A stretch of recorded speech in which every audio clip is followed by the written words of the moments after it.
Oke lagi sahabat kabar semuanya, kembali lagi di channel Kobe TV. Dan di video kali ini kita kedapatan musibah lagi. Ini yang part 2 nya lah jatuhnya ya. Baru kemarin saya buat video bahwasanya bahaya akan trotolan di dalam kandang besar. Itu adalah faktor dari pakan, kandang dan sebagainya ya. Nah, oke lanjut, ada iklan tadi guys. Nah ini dia. Jadi yang periode ini atau yang part 2 ini mati kenapa ya, itu ada penyebabnya. Sebentar, ini kita buka dulu ringnya karena kan masih bisa digunakan ya buat yang lain. Ini padahal anak kaisar ini ya. Sebenarnya udah mau ganti bulu ya. Udah mau ganti bulu dan sudah mulai Sudah mulai mau berubah jadi dewasa.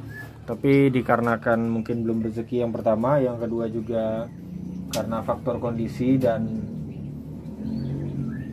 masih saya sampaikan bahwasanya saat ini masih belum terkontrol ya. Itulah tadi ya, kita minusnya kalau tidak ada tukang ataupun tukang rawat yang pribadi gitu ya, yang memang difokuskan untuk ngerawat ini.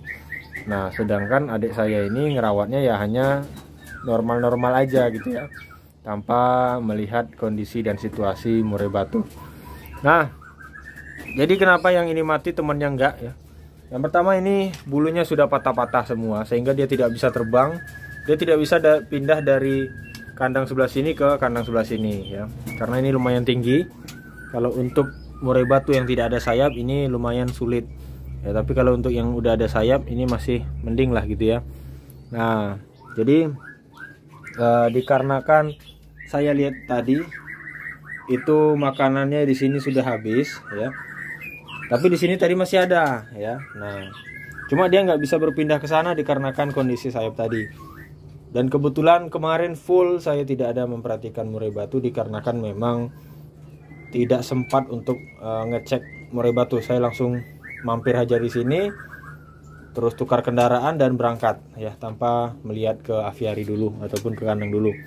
Ya itulah tadi ya resikonya kita berternak tapi mempunyai pekerjaan lain ya. Jadi ini bisa kita jadikan suatu pelajaran bahwasanya sambil-sambilan itu masih tidak bisa ya, tidak bisa disambil, harus memang difokuskan. Ya mungkin kalau Anda mau nyambil pekerjaan Anda gampang ataupun mudah dan sebagainya, itu mungkin bisa. Tapi kalau kerjaan padat yang sampai kita tidak bisa ngecek siang, pagi, sorenya, otomatis ya seperti itu. Ya sebenarnya saya juga nggak bisa ngasih makannya ini. Kalau nggak ada yang ngerawat di sini, kemungkinan burung ini nggak akan terkasih makan semua, termasuk indukan yang besar-besar. Ya, jadi maka dari itu kalau kita mau beternak ya kita juga harus hitung-hitung waktunya ya. Jangan sampai nanti kita malah yang kita dapatkan adalah kerugian ya. Sepertinya contoh seperti ini ya. Saya ini antara untung dan rugi ya. Untungnya mungkin dapat kerjaan lain di luar, dan ruginya ya ini murai batu kita tidak terkontrol dan timbulnya kematian dan masalah-masalah pada ternakan kita ya. Maka dari itu kita pilih mana yang terbaik untuk kita, mana yang ternyaman untuk kita ya. Jadi seperti itu. Dan terus saya memang maunya fokus di sini, cuma itulah waktunya itu masih belum bisa kita tentukan ya. Nah jadi rencananya ya, rombongan ini supaya terkontrol, ini mau saya pindah ke kandang, bukan di kandang aviari tapi di kandang ini ya. Kebetulan betina yang ini udah kita lepas, jadi akan kita letakkan di kandang yang ini ya. Supaya apa? Supaya makanan itu terjaga dan juga kesehatan burung juga terjaga. Kenapa kok lebih terjaga di sini ketimbang di kandang tadi? Karena itu tadi, ini kandangnya kotorannya langsung turun ke bawah, sedangkan yang tadi itu kotorannya di tanah, dan burung sering juga turun di lantai ya. Jadi seperti itu. Nah, ini adalah salah satu cara ya. Tapi ada satu masalah lagi yang perlu diperhatikan kalau ditaruh di kandang seperti ini, yaitu adalah mereka akan tarung ataupun berantem sesama mereka ya. Karena setelah mereka mulai ganti bulu itu si trotolan ini lebih sensitif dari sebelumnya. Mungkin kalau trotolan digabung sampai 10-20 ekor itu aman aja waktu masih loloh ya. Nah, sedangkan dia sudah proses pergantian bulu, itu dia sudah mulai sensitif ya, agak galak-galak gitu ya. Jadi dihajarlah, kemudian dicotoklah temennya sehingga menimbulkan suatu perkelahian ya. Jadi seperti itu. Nah, maka dari itu nanti kita coba mana yang cocok. Kalau ada yang cocok-cocokan, kita gabung di sini. Nanti kalau misalnya nggak cocok, kita tambah lagi kandang ataupun diletakkan di kandang yang lain ya. Jangan di kandang ini aja ya, karena kalau dia satu kandang tapi tidak akur ya sama aja, lebih parah lagi dari kandang yang tadi ya, kandang yang besar tadi ya.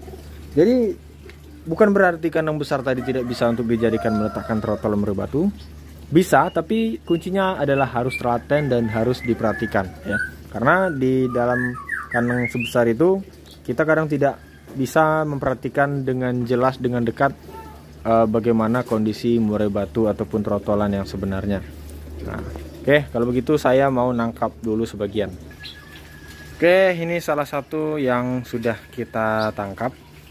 Karena yang lainnya sulit sekali ditangkap, paling nanti malam kita tangkapnya ya, supaya bisa dipindah ke sini. Dan ini tadi saya cek, alhamdulillah kondisi tubuhnya masih bagus. Hanya saja ini bulunya nggak ada lagi, udah patah-patah semua ya, karena dipatahin sama teman-temannya waktu disatuin kemarin. Nah, jadi tuh nggak bisa terbang dia kan, hanya bisa loncat-loncat gini aja ya.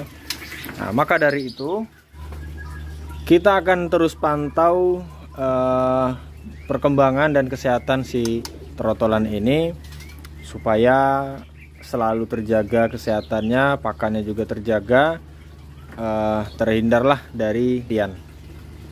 Itu harapan kita ya. Jadi salah satunya ya ini, supaya murai batu terkontrol itu ya di sangkar gantung seperti ini.